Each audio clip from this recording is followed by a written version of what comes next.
groundbreaking and challenging programmes which tens of millions of television viewers across the globe loved.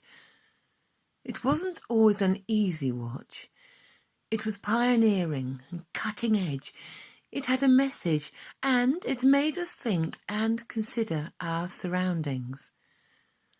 Today we have the Blue Planet and other important offerings which open our eyes to the appalling way we are treating parts of our world and its wildlife. Back in 1960, Aubrey Buxton, one of the founders of Anglia Television and a dedicated naturalist, introduced a delightful programme called Countrymen, which I suspect some of you will remember. People loved it, and it encouraged Aubrey to have a word with the bosses at ITV about launching a new natural history strand. One of his friends and colleagues was artist Sir Peter Scott, one of the pioneers of natural history programmes on television, and Aubrey's first guest on Countryman. They were a brilliant double act. As a pilot, Aubrey, later Lord Buxton, produced a film on coypews. Remember them? Those South American rodents running wild and causing damage on the Norfolk Broads. Bosses at ITV weren't that keen on coypews, and the first programme, which went out in February 1961, featured wildlife in London. Sort of. Called The London Scene, the then deputy editor of Rediffusion's current affairs programme This Week, Colin Wilcox, worked with Aubrey on the programme and went on to be Anglia's head of the Natural History Unit for 27 years. Talking about that first show, he admitted later the wildlife content was a bit of a laugh.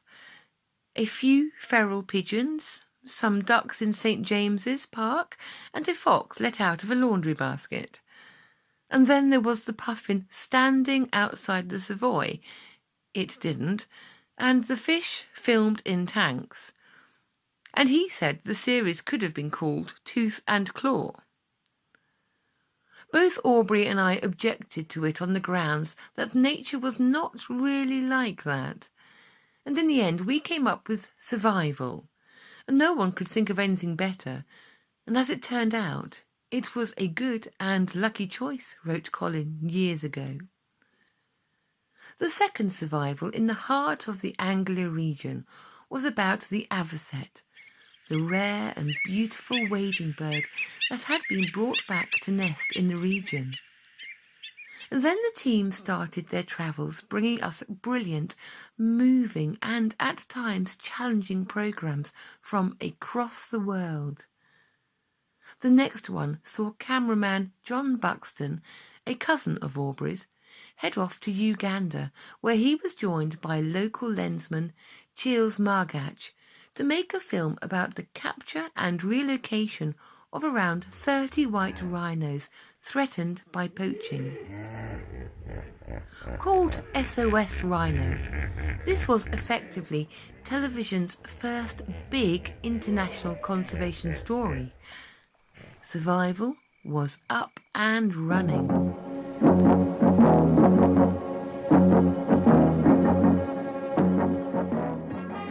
The programme also had a knack for finding and developing local talent across the world and around the corner.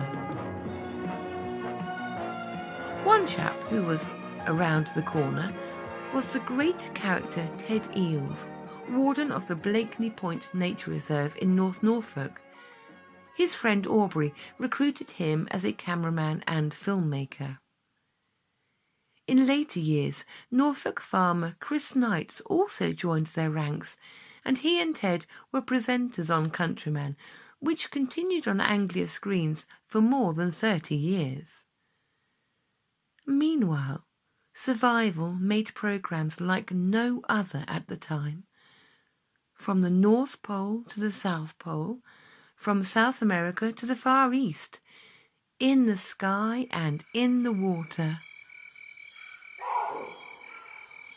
The men and women behind the camera were the best in the world. They made more than 1,000 programs shown in 112 countries.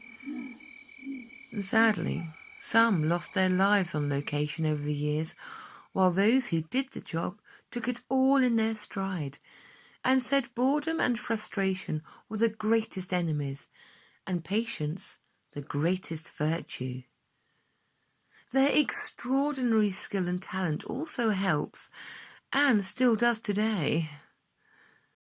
Survival was beamed into our homes thanks to the likes of Cindy Buxton, daughter of Aubrey, and Annie Price, who were filming penguins on South Georgia when the Argentines invaded the island during the Falklands War.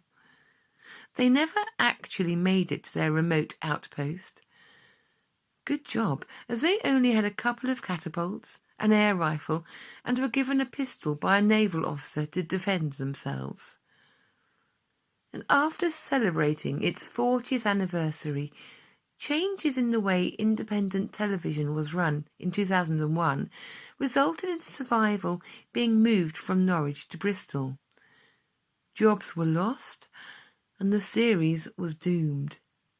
It did not survive.